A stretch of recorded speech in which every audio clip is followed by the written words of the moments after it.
नमस्कार, जय श्री राम, जय श्री बालाजी। हम आपको आज भगवान श्री कृष्ण के उस बाल रूप के बारे में बताएंगे जिन्हें कान्हा, लड्डू गोपाल या बाल गोपाल कहा जाता है। आखिर हमें किस तरह से बाल गोपाल की पूजा करनी चाहिए, किस तरह से, किस प्रकार से हमें उनको एक अपने बच्चे की तरह से उनकी सेवा करनी चाहिए, आज हम आपको सभी जानकारी हमारे इस चैनल पर, हमारे इस वीडियो पर आपको देंगे। आज लगभग सभी घरों में श्री बाल गोपाल, लड्डू गोपाल जी जरूर मिलेंगे। लड्डू गोपाल जी भगवान के बाल स्वरूप हैं। लड्डू गोपाल जी का घर में विराजमान होना बहुत ही शुभकारी है, पर इनकी सेवा भी बहुत सरल नहीं है, यह बहुत कठिन मानी गई है। आज हम जानेंगे भगवान के बाल स्वरूप की सेवा आराधना की क्या खास विधि है, हमें क्या किन किन बातों का ध्यान रखना चाहिए जिससे श्री भगवान श्री कृष्ण हमारी सभी मनोकामनाएं पूर्ण करे। लड्डू गोपाल जी कितना प्यारा और कितना नटखट नाम है, सुनते ही मुख पर मुस्कान आ जाती है। यदि तो वह एक रहस्य है जिसके कारण भगवान श्री कृष्ण के भगत और उनके बाल स्वरूप लड्डू गोपाल को अपने घर में विराजमान कराते हैं। श्री कृष्ण की भक्ति और उनकी भक्ति की विधि सबसे निराली है। स्वयं ब्रह्मा जी इस रहस्य को अब तक नहीं समझ पाए हैं। उन्होंने श्री कृष्ण के इतने स्वरूपों के दर्शन किए हैं जिनके वर्णन लगभग करोड़ों अरबों में है। काफी मनगढ़ंत बातें हैं, लेकिन ये बात मनगढ़ंत नहीं है कि बाल गोपाल के स्वरूप अनेकों हैं। श्री भगवान श्री कृष्ण के अनेकों नाम है, ये बात बिल्कुल मनगढ़ंत नहीं है। भगवान के बाल स्वरूप यानी लड्डू गोपाल का भी पूजा विधि है, एक अपनी अलग तरीके से उनकी पूजा की जाती है। लड्डू गोपाल जी की पूजा संतान सुख, उत्तम भविष्य, घर में सुख शांति, धन धान्य की कामना से भी की जाती है। इससे ऐसा भाव प्रतीत होता है कि लड्डू गोपाल को हम ऐसा भाव प्रतीत कराते हैं कि यह घर केवल उनका है, वह इस घर के उत्तराधिकारी हैं, वहीं इस घर जो भी है वो इनका भी है, इस घर में उनका भी बहुत बड़ा हिस्सा है। आप ही इनके स्वामी हैं, इनके पालक आप हैं, इनके रक्षक आप हैं, आप सब कुछ है इस घर के। जो होगा वह सब आपके आशीर्वाद से ही होगा, जो प्राप्त होगा वह आपका प्रसाद होगा। मैं अपने कर्म वैसे ही रखूंगा जो कर्म शास्त्र सम्मत है। इसके आगे सब आपके हाथ में है प्रभु, आप ही पालनहार, आप ही खेवनहार। बाल गोपाल के जो नियमित रूप से हमें कैसे करनी चाहिए उसके बारे में हम आपको आज विस्तार से बताएंगे। बाल गोपाल के कपड़ों को रोजाना आपको बदलने चाहिए, इसी प्रकार से जैसे आप अपने घर में अपने बच्चे के कपड़े बदलते हैं। इसके अलावा दिन के अनुसार अलग अलग रंग के कपड़े पहनाए। जो बाल गोपाल भगवान श्री कृष्ण को जो रंग पसंद है उन सभी रंग के कपड़े उनको आप पहनाइए। सोमवार को सफ़ेद कपड़ा लड्डू गोपाल जी को पहनाना चाहिए, मंगलवार को लाल कपड़ा, बुधवार को हरे वस्त्र, गुरुवार को पीले वस्त्र, शुक्रवार को नारंगी वस्त्र, शनिवार को नीले वस्त्र और रविवार को लाल वस्त्र। इनमें सबसे जो पसंदीदा रंग है, जो लड्डू गोपाल जी को सबसे श्रेष्ठ रहता है, सबसे अच्छा रहता है, वह पीला वस्त्र माना गया है। लड्डू गोपाल जी की सेवा में प्रचलित विधान जिसको हमें विशेष रूप से ध्यान रखना चाहिए उसके बारे में हम जानेंगे आगे। जिस घर में लड्डू गोपाल जी का प्रवेश हो जाता है वह घर लड्डू गोपाल का स्वयं हो जाता है। इसी भाव से लड्डू गोपाल जी का घर में अभिनंदन करें। मेरा घर का भाव मन से छोड़कर लड्डू गोपाल जी मेरे घर के भाव मन में बिठा लेना चाहिए। जिस घर में लड्डू गोपाल जी आ जाए वह एक मांस, मदिरा, जुआ आदि प्रवेश उस घर में बिल्कुल निषेध है।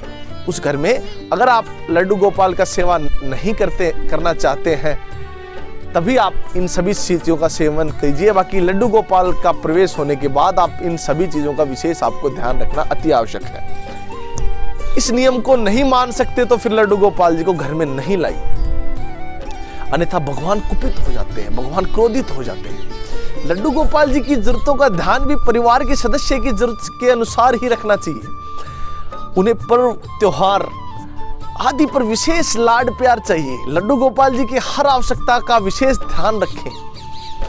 आप अपने बच्चे के लिए अगर खिलौने लेके आ रहे हैं तो लड्डू गोपाल जी के लिए भी जरूर लेके आए। लड्डू गोपाल जी की आवश्यकता का ध्यान रखने का अर्थ यह है कि उनके लिए बहुत ताम झाम करने की आवश्यकता नहीं है आपको।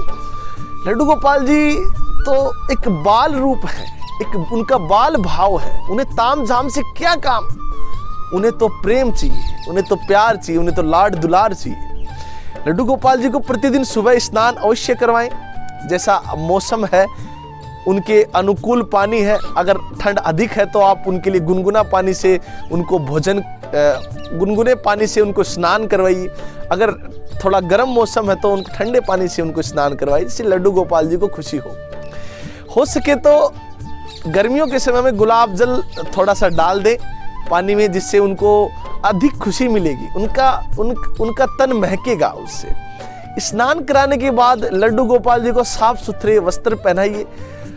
वस्त्र की रोज धुलाई होनी चाहिए। आप ऐसे नहीं कि आप एक बार वस्त्र ले आए और उन्हीं वस्त्रों को आप हमेशा पहना देते हैं उनको। वो एक मूर्ति के रूप में नहीं है, वो घर के सदस्य के रूप में है हमारे। लड्डू गोपाल जी को चटक रंग बहुत पसंद है, उन्हें बन ठन के रहना भी बहुत पसंद है। ऐसा समझना चाहिए लड्डू गोपाल जी के वस्त्र भी ऋतु के अनुसार बदलते रहने चाहिए। सर्दियों में गर्म कपड़े आप उनके लिए जो अपने टोपी पहनाइए सर्दियों में उनको, कि ठंड ना लगे उनके कानों को। गर्मी में हल्की और सूती वस्त्र पहनाइए। गर्मी का विशेष प्रबंध रखिए। आप अपने साथ ही उनके लिए स्पेशल पंखा या एयर कंडीशनर हो, आपकी जैसी व्यवस्था हो पाए वहाँ लड्डू गोपाल जी को रखिए। लड्डू गोपाल जी बालक हैं, उन्हें खिलौने बहुत प्रिय हैं, जैसे हर बालक होते हैं। लड्डू गोपाल जी के लिए खिलौने अवश्य लेकर आए और उनके साथ साथ समय निकालकर खेलते जरूर रहिए। हम आगे बढ़ते हैं। जिस प्रकार आपको भूख महसूस होती है, वैसे ही लड्डू गोपाल जी को भी भूख बहुत महसूस होती है। अपने बालक जिस तरह से भोजन की आशा रखते हैं, आप वैसे ही भोजन की आशा या अल्पाहार ही उनके लिए लीजिए। घर में यदि खाने पीने की कोई विशेष वस्तु आ रही है तो सर्वप्रथम आप लड्डू गोपाल जी को ही भोग लगाइए। उनके हिस्से का सामान उन्हें मिलना चाहिए। वो जिद करेंगे आपसे आपको महसूस करवाएंगे कि आप मेरे को भी वो चीज दीजिए। लड्डू गोपाल जी को बाहर घुमाते समय पर अवश्य ले जाना चाहिए। उनका मन भी थोड़ा प्रसन्न रहे। उनका जीवन आपके प्रति समर्पित है, तो आपको विशेष इनका ध्यान रखना होगा।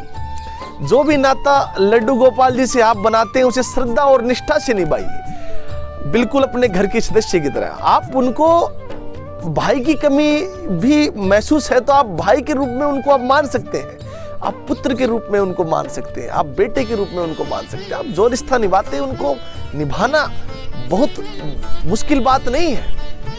लड्डू गोपाल जी रूठते भी हैं। यशोदा मैया से वह अक्सर रूठ जाया करते थे और मैया घंटों तक उनको मनाती रहती थी। यदि लड्डू गोपाल जी प्रेम प्रदर्शन नहीं करते रहे तो वह रूठ जाएंगे।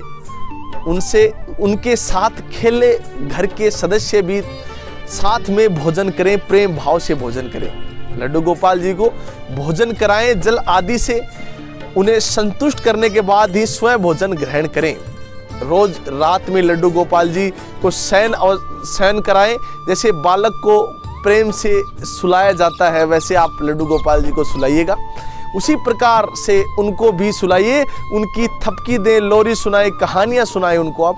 जैसे आपके बच्चों को भाता है वही प्रेम लड्डू गोपाल जी के लिए चाहिए। प्रतिदिन सुबह लड्डू गोपाल जी को प्रेम से पुकारिए। भगवान श्री कृष्ण का ये बाल स्वरूप आपके घर में बहुत सुख समृद्धि वृद्धि लेके आएगा। अगर आपको यह हमारी लड्डू गोपाल जी का ये प्रेम, हमारी ये वीडियो आपको पसंद आई है तो हमारे वीडियो को लाइक कीजिए, शेयर कीजिए और जो आपके घर में लड्डू गोपाल रखते हैं उनको जरूर शेयर कीजिएगा। जय श्री राम, जय श्री बालाजी।